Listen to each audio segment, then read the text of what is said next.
तो चलिए दोस्तों, अब चलते हैं एक्सरसाइज 5.2 के क्वेश्चन नंबर 10 पर।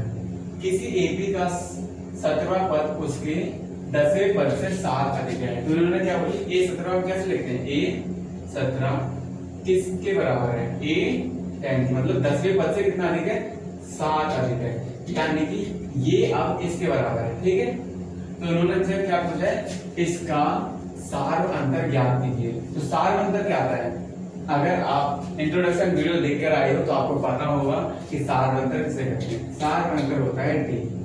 ठीक है, इसका मतलब हमसे डी पूछा गया है। ओके, अब हम यहाँ पर ये फॉर्मूले का यूज करेंगे, ए प्लस में एन माइनस 1 इंटू में डी। ठीक है, ये किसके बराबर होता है, ये ए एन के।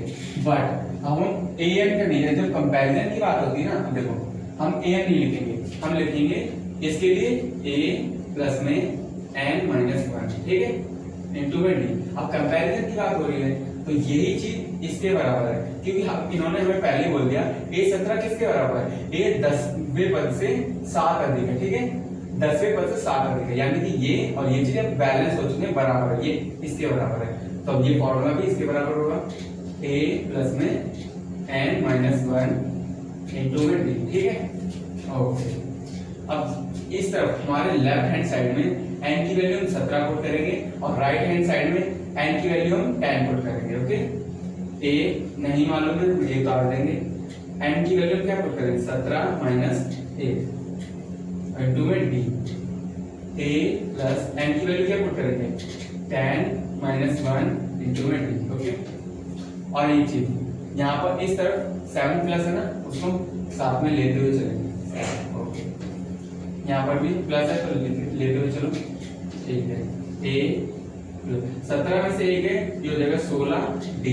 ठीक है, ए प्लस में 10 में से 9 गए, 10 में से एक क्या बचेगा 9, और डी इंटू में तो 9 डी हो जाएगा। ठीक है, और ये प्लस में 7। अब देखो ये ए प्लस में इधर आके क्या हो जाएगा माइनस में, ये ए है पहले से और ये वाला इधर है, ये हो गया माइनस का है। ठीक है, ये 16 डी है, वो भी प्लस का 16 डी, और ये वाला 9d है प्लस है, इधर आके क्या हो जाएगा माइनस का 9d।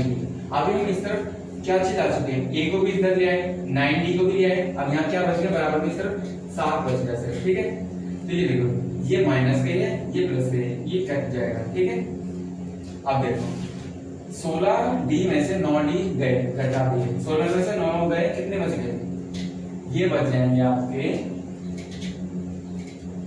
16 में से 9 ये हो जाएंगे 7d। ठीक है, यहाँ 7।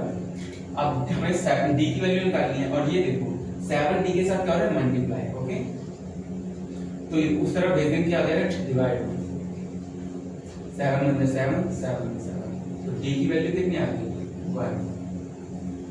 ओके, d की वैल्यू कितनी आ गई, 1। तो हमसे d ही तो पूछा था, तो क्या आ गया हमारा आंसर 1। इसका सार अंतर क्या आ गया, 1। अगर आपको समझ में आ रहा हो तो एक लाइक जरूर करना और अपने दोस्तों को शेयर करना ना भूलें।